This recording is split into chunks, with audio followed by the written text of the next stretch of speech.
Welcome back to another episode of Basic Baking on the Scran Line. I'm Nick, and in today's video, I'm going to continue on from last week's video where I showed you guys how to fill and crumb coat a cake.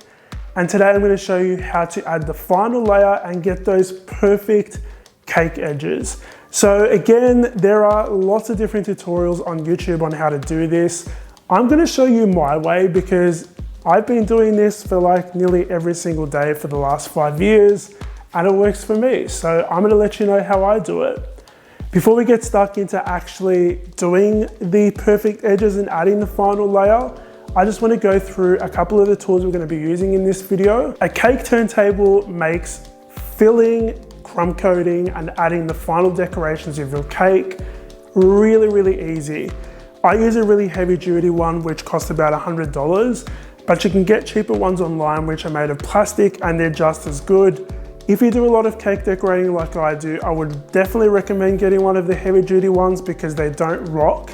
And because they are so heavy, they're super smooth.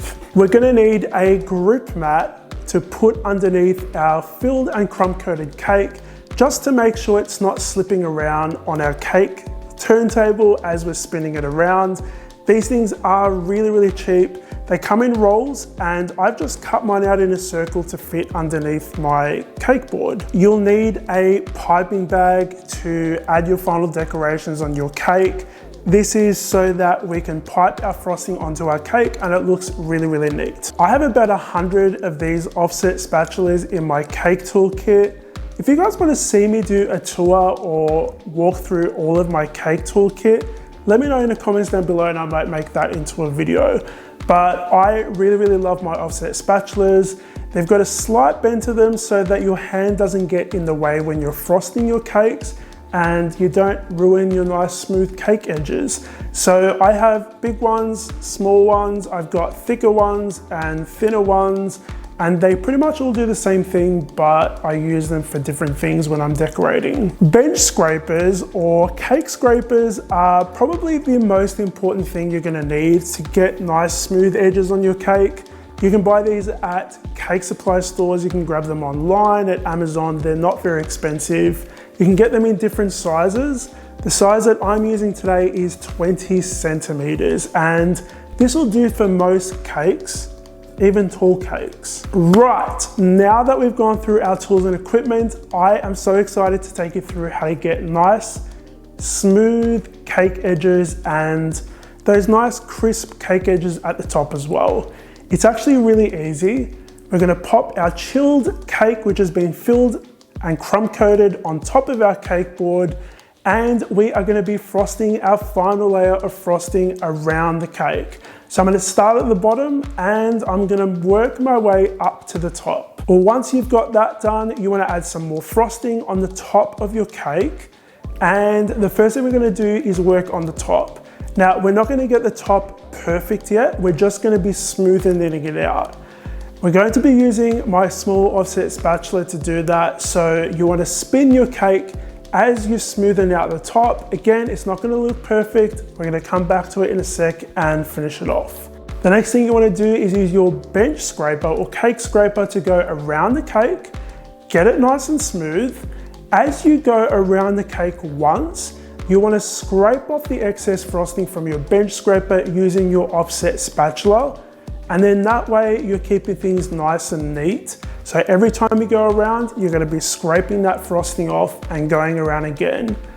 If you see that there are any gaps in your frosting as you're going around, just fill them in with the piping bag so that the next time you go around, they're nice and filled and everything's looking smooth. Now, something that's really important when you are doing this step is holding your bench scraper straight. You wanna make sure it's not on an angle. It's very easy to hold it on an angle because from where you're looking, it might look like you're holding it straight. But as you go around the first couple times, step back and see, is your cake looking straight? You'll be able to tell straight away. If it's kind of looking like a triangle, it means that you're holding your bench scraper on an angle. So you need to make sure you're holding it nice and straight as you're going around. Once you've gone around your cake and everything's looking really beautifully smooth and straight, it's time to work on the top. The first thing we're gonna do is use our offset spatula to kind of gently scrape away the excess frosting on the top. There'll be a buildup of frosting as you went around your cake, and that's what we're gonna be trying to get rid of first. We wanna be really careful to hold our spatula nice and straight as we scrape. So starting on the outside of the cake and going in towards the center. It's not a race, guys, so you wanna go nice and slow, and as you have done one scrape, just spin your cake board slightly and keep scraping. It's not gonna look perfect, but that's what our bench scraper is for. So the final step to getting those beautiful, smooth cake edges, those crisp cake edges, is using your cake scraper or your bench scraper. It's really important, guys, that you hold this straight and not on an angle.